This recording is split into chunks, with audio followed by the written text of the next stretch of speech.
Hi, this is Lives Touched by Pets, a show for those who love and are loved by pets.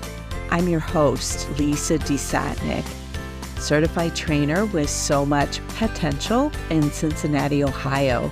I'm really glad that you're here. Welcome. This is a follow-up to episode 4, where I spoke with Dr. Moira Hechenleitner, and we talked about what is separation anxiety in dogs. If you haven't already, I encourage you to listen to that episode. Moira has spent the last 15 years offering consultation services on this very subject for pet guardians and teaching courses to dog professionals like myself. In this episode 5, she talks with us about the treatment of separation anxiety. And is there hope? Yes, there is. I hope you'll stay tuned. Well, hi, everybody. I'm so glad that you're here. So if you haven't already listened, please go back and listen to part 1 where I talked to Moira about what separation anxiety is and understanding separation anxiety. And today we're going to do a part 2, which is really important. We're going to talk about how to treat separation anxiety. And yes, separation anxiety is treatable. Moira has been doing this for a long time, and she's seen lots of successes. So I'm really excited to have her to share part 2 with us. Welcome, Moira. Thank you for having me again. Yeah. So first of all, the fact that it is treatable, because that's really important. You know, the case that you helped me with was I would consider that a pretty severe case. The door frame was destroyed. Furniture on either side of the door frame was destroyed. The dog had gotten through the second floor window, and neighbors found him panicked on the second floor roof. That is what I would consider a pretty steep separation anxiety case. And that has been very successful. So it makes me so happy to hear when I talk to them about how happy they are and their dog is too, and now they can go out and do things. So absolutely, I'm smiling from ear to ear. You may not be able to see it, but you can probably feel it. And that's what I love about this stuff. So Moira, let's talk about this. Tell me, just in a general sense, give people an idea of how this is a treatable condition. Definitely. And I love, as you were mentioning the case that you were talking about, it refreshed my memory. I started remembering the pictures you sent, the videos, and it was just so great to hear that the outcome has been so good, and to really remember, everything that was going on and how happy they were at the end. And definitely that brings hope, because it is true. You can treat separation anxiety, and you can work on having a dog who is anxiety-free when left alone. So it is important first to come back to one point that we made at the beginning of the first episode, which was, instead of dwelling on the cause or what we did that was wrong, let's focus on what can we do to help, because we can help. We can change the outcome. We can change our future depending on what we do today. And the first step is to assess, as we talked about also during the first episode, and determine if this is actually separation anxiety, because separation-related behaviors are non-specific. What does non-specific mean? It means that those are behaviors that can happen in several different situations. Barking can happen due to many different reasons, right? Eliminating, meaning or urinating or defecating, destroying objects, trying to, scratching the door, for example. All of those things pacing around the house could happen due to different underlying motivations or reasons. So the first goal is for us to determine what are we talking about. Because if the dog is barking at something outside, I don't need to implement a separation anxiety training. And a couple of things happen. One is that when someone tells you have to do a separation anxiety training, it can feel very overwhelming, because it does take a lot of dedication and, perseverance and consistent work. Although we try to make it as easy as possible, it does require an effort. So if you don't really have to do it to be successful, why would you, right? Like the purpose is to make this the most efficient that we can and successful. So first, let's figure out what is happening so we can target exactly that. The other thing that happens a lot is that when trainers, and I remember I used to do this, so when I was a new certified separation anxiety trainer, I really wanted to implement the separation anxiety training, right? Because I wanted to practice. It was fun. I was just eager to help. And so I would see separation anxiety where there wasn't any because I really wanted to implement the program. And I have learned over time with the passing of the years that it's not necessarily needed. And it's going to be overwhelming for people if they don't really need it. Like, why would I do that if I can provide an easier solution to them? So that's the first. If we determine that this is separation anxiety, I like to approach this basing my treatment in 3 pillars. I like to call them pillars or 3 aspects. Those 3 aspects are the first, suspension of absences. That will mean that the dog shouldn't be left alone without a human at any time. Never, except during training, because training is supervised, is controlled, and we're really adjusting how much he can be left alone, she can be left alone. But we're observing, so it's safe. So that suspension of absence is the first thing that really triggers people in general.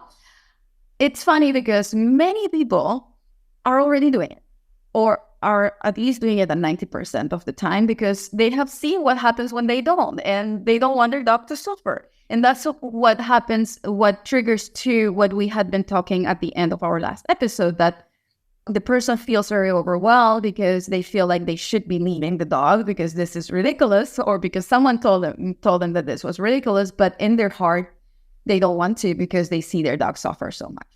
So this sometimes becomes a relief because you know now that you have permission to not leave your dog alone at all while your dog learns to be okay. And I really explain this a lot, and it gets a little bit long just because I find that this is one of the most important points. So if you are going to remember something out of this, remember to assess and remember to suspend absences.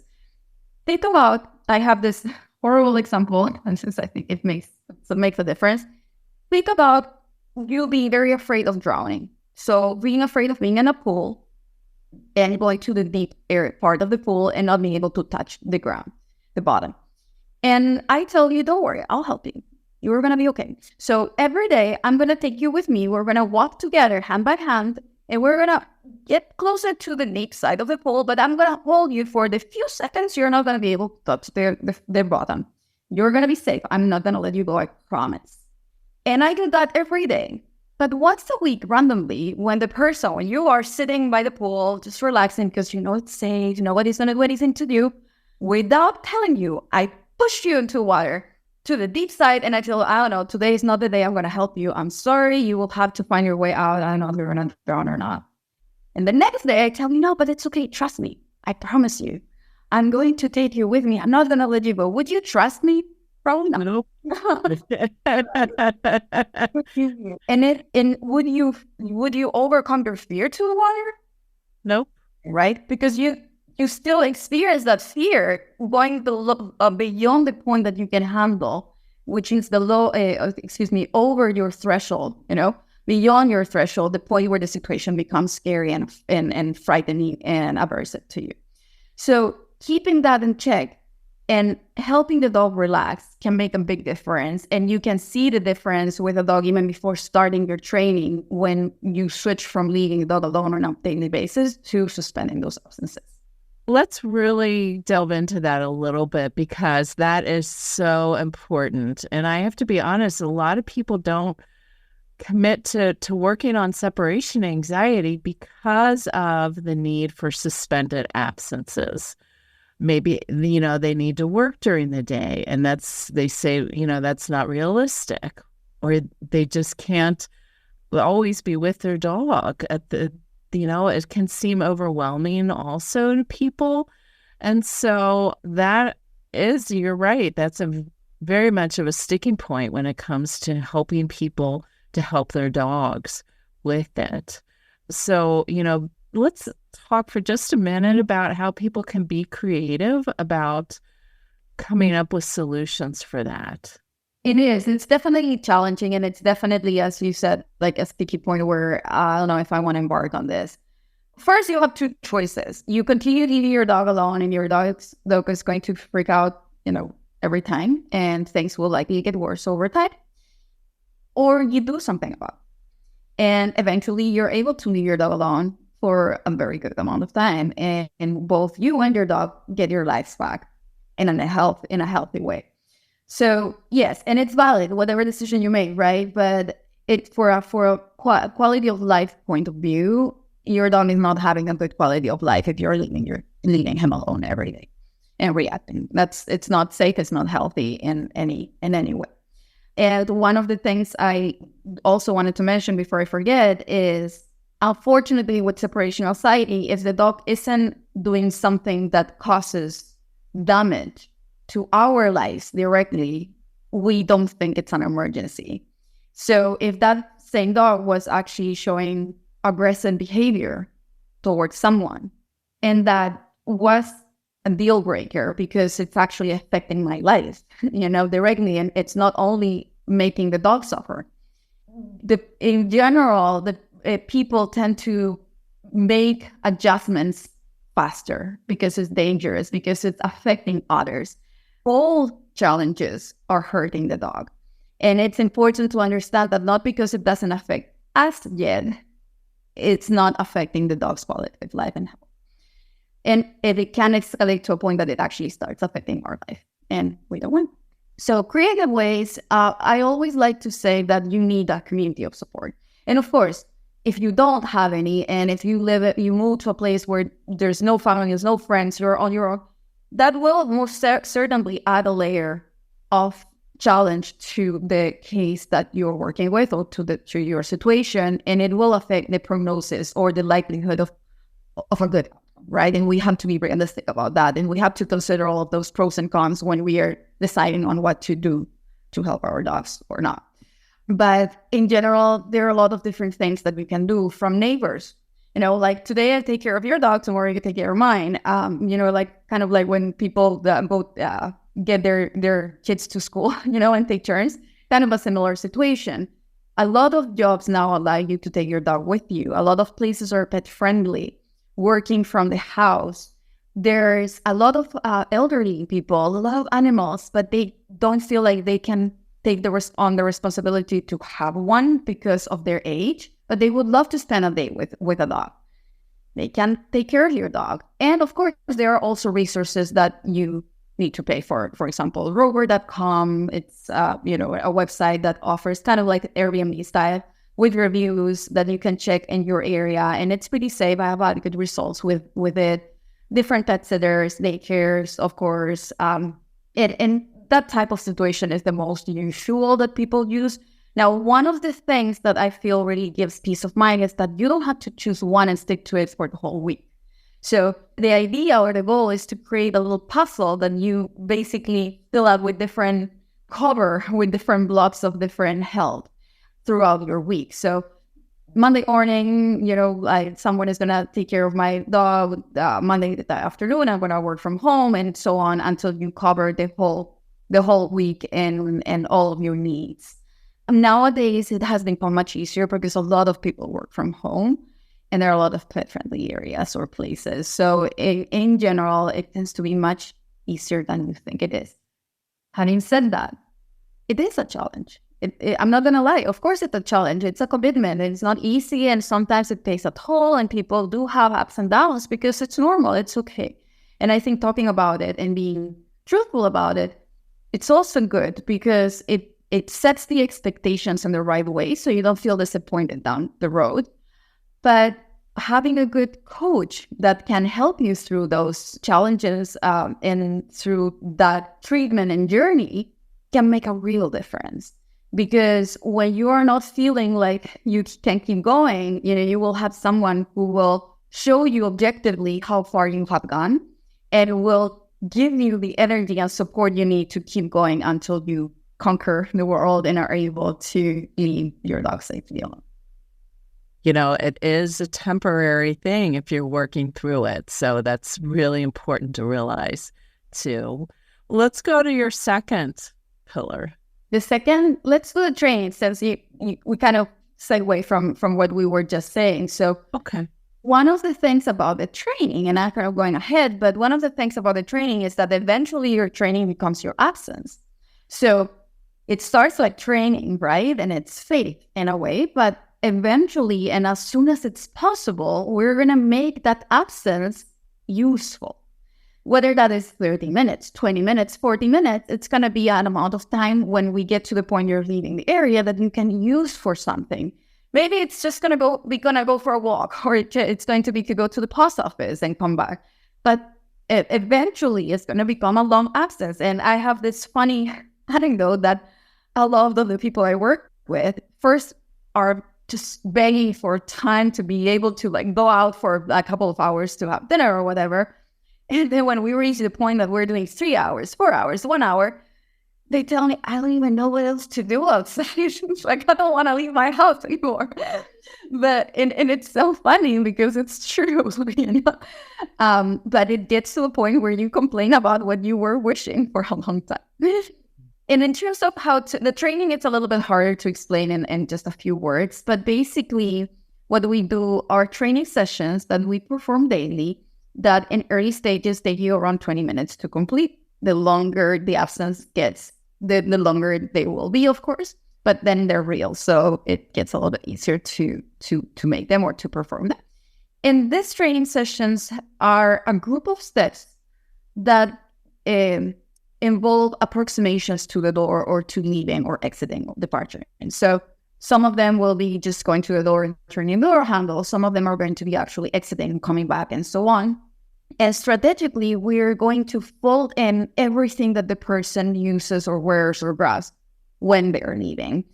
So eventually this becomes a real departure, but in a natural and organic way, because grabbing my keys 40 times in a row might make the dog not react after the 30th time, right? However, that is not realistic, because when I grab my keys to actually leave the house, the dog will know the difference. So this makes the point of putting everything together. So eventually all my routine, my departure routine is included.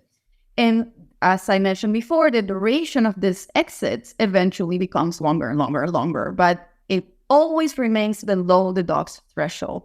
And we talked about that word before. The threshold, we define it as the moment that the situation becomes aversive to that particular dog at that time. And that can start being 3 seconds after I close the door on my exit. And eventually it will get longer, bigger and bigger and bigger as I work through the training. But during the training, we'll always keep it below that so the dog feels safe and trusts the process and is able to finally work. So everything, it's a beautiful way to do that. It just the 20, 30 minutes a day. And here's the thing is that when you're working with a coach like Moya or myself, you're not in it alone. And so what happens is you are only progressing where your dog is telling us he's okay. And how do we know that? It's all recorded. It's very systematic. So when they're going through each of these steps, they're recording, this is what my dog did when we did this. And then as these consultants go back and look and say, okay, so you're doing really well. So maybe here we can move up a little bit, or maybe here we need to stick with this, or we need to go back, or we need to work through certain things. I know with the dog that we were just talking about, he had certain departure cues that were so difficult for him. And that when we added those, one was so simple that to us it seems simple, but to him it was huge, they had a screen door to the front door, and we had it propped open for a while in the beginning. When we closed that was humongous for him. And it really kind of set us back, but we went, we had to systematically work through that departure cue with him. And each time that he did, he built his confidence to move forward to the next step. So it's very systematic in how it's done. And like I said, you're not in it alone. And that's the beauty of working with somebody who can really help you along the way. And most definitely. And yeah. can be a lonely journey. I hear this a lot, and unfortunately, because it's getting better, but there's not a lot of education around separation anxiety, widely speaking, like in terms of in the whole world, and among dog guardians. So a lot of these people who have separation anxiety dogs and they're embarking on this journey to help them heal don't have a supportive family or people, not because they want to be mean to them, but just because they don't understand what the situation really is, and that the training they're doing isn't silly. And they can feel very, very lonely, and they can feel like they're always fighting to try to defend themselves and show that this is actually working. And as coach, we can really help them and support them so they don't feel alone. And so they really confirm once and again that they made the right decision. And I always like when we have reached the point where we're doing 4 hours, I tell them, did you tell your family? And show them this video. You 4 hours. And I show it to them. See, it worked. Hey, what you mentioned about the PDQs or and easy words, all of those little things that we add to the departure, it is so interesting how some things we then think we're going to be triggering are so triggering, and some things that we thought the dog was going to care a lot, they couldn't care less. So that's why it's so individual to individual. And that takes me to one little thing I wanted to add is that you mentioned about the case being so severe, right? This case that you work with.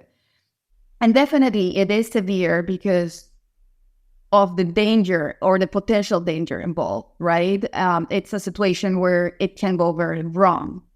But it is important to consider that every case is severe, because no matter if the dog is just shutting down, hiding under a table and crying very quietly, that dog, we can't really measure how much more that dog is suffering compared to the one that is jumping from a roof, right? So in their mind, they could be suffering exactly the same amount. And so that's why it's so important to consider all cases emergency. And the good news is that there's no correlation between how severe or intense these signs look to us and how hard the training or difficult or complex it's going to be.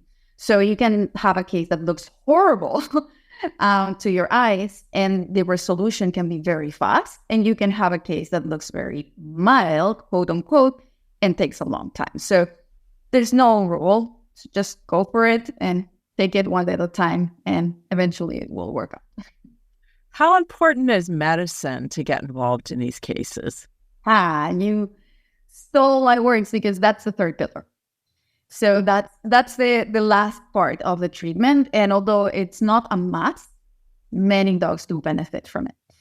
And the reason why they benefit from it is because behavior medication that is in this particular context is meant to support their journey, is meant to help them deal with the situation a little bit better, a little bit more easily, and it tends to create more consistent response from the dog. So instead of having hard days or harder days and easier days to cope with the whole situation, they are more stabilized, and they tend to increase that threshold we were talking about. So if they are not able, if before the med they weren't able to tolerate more than 3 seconds, and I'm just giving numbers, of course, it's random, they might be able to tolerate 10 at that stage, for example. The way that of course, the most important thing is for you to go to the vet and to ask for help. I love teamwork. So I love to create a connection and a group that is supporting each guardian and their dog by connecting the vet with maybe other behaviors if it's needed or available, with the trainer who is helping with separation anxiety. Maybe there's another trainer involved for another challenge you're working with. Maybe there is a pet sitter, a dog walker. And if we are all, in sync and we're all talking to each other, we can truly help and track all the data and all the progress and all the challenges to really optimize what we're doing and reach our goals. So the first important part would be to talk to your vet, to connect everybody so they can talk to each other and share their findings and choose if the dog would benefit from medication, if the dog is healthy, and if there are other medical issues, because that's very important too, to rule out medical issues that could be making this look like separation anxiety, or that it could be affecting the separation anxiety even more. And then determine if behavior medication is a good idea. Just as a very light comment or things that I pay attention to maybe think that the dog could be a good candidate for medication, are if the progress is inconsistent and you can't really point the inconsistencies to anything in particular. So some days the dog does great in training, some days the dog doesn't, but it's not because that they went to the groomer or bed or there was a storm. It's random. There's no way of really connecting the dots. Or if the dog has other behavior issues. If the dog has generalized anxiety, noise sensitivity, confinement issues, reactivity to other dogs, fear, anything like that, on top of the separation anxiety, that tells me that it is very likely that behavior medication will be able to stabilize that dog and help him to feel better in general. And if you feel better, you will perform better, right? If we don't feel better, we can't really work our way through life in a healthy, productive way. The same goes for our dogs. So another thing that comes up, people want to know, well, how long do I have to do this for? I think once people understand that this is an emotional disorder, they realize that it is really impossible to tell how long it's going to take. Because if I have fear of drowning, and it's a phobia, it's an irrational fear, so I can't handle it. Although I know it's silly, I might know it's silly, I can't really be exposed to the situation without my heart rate increasing. If I go to the therapist and I tell the therapist, hey, you know what, I need to work on this, but I need you to heal me in 6 months because I have a trip to the Caribbean and I am meant to go snorkeling. Do you think the therapist is going to tell me, yeah, cool, I'll have you perfect in 6 months? Probably not, right? Because it's not up to the therapist to give me a timeline because, of course, they don't know, right? It depends on me and how my plasticity, how I can adapt to the situation. And also, it depends on the environment and how the environment is supporting what's happening. My medical issues, potential medical issues, things that are happening in my life, changes, among others. The same goes for the dog. So any environmental change that could be affecting the situation overall, medical issues could be affecting that timeline. How much we're working with your dog, meaning I don't want you to overwork with your dog, but if you're not being consistent, that might affect that outcome too and that timeline. And the dog plasticity, sometimes the dog just needs time. Sometimes you don't have to make any changes in the training. You just have to keep doing the same boring thing over and over. And there's a moment when it just clicks because sometimes you just need time to overcome things and you need to process it, integrate it. And so unfortunately, I don't have an answer. And what I can tell you though, is that if you keep going, you will get there. It might take years, it might take months, I don't know, but it will take there. The biggest reason for failure is stopping. And most of the people I have worked with who haven't reached the finish line is because they have stopped working. So there is help out there, and these can be successful. That's the key message that we want to leave people with. Well, what a fabulous conversation. Oh my goodness, I'm so glad we were able to do this. So you have educational opportunities for both pros and for dog owners. So where can people find you? Because you're such a valuable resource. Oh, all of us. Thank you so much. They can find me at separationanxietydog.com. I do have help for dog guardians, and I have help for dog professionals from online support for both. I do support other colleagues through online help and consultations.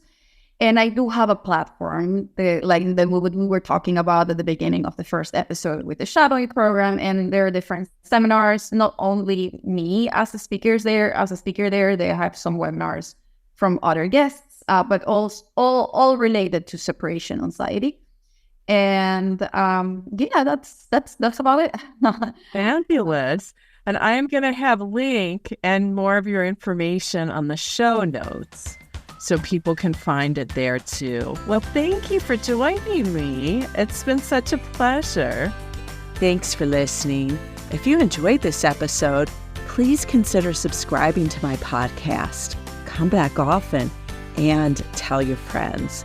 If I can be of any help to you and your pet, please reach out to me via my website, www.somuchpotential.com. And for a lot more information, fun, and videos, please follow me, So Much Potential, on Facebook, Instagram, and YouTube. See you soon.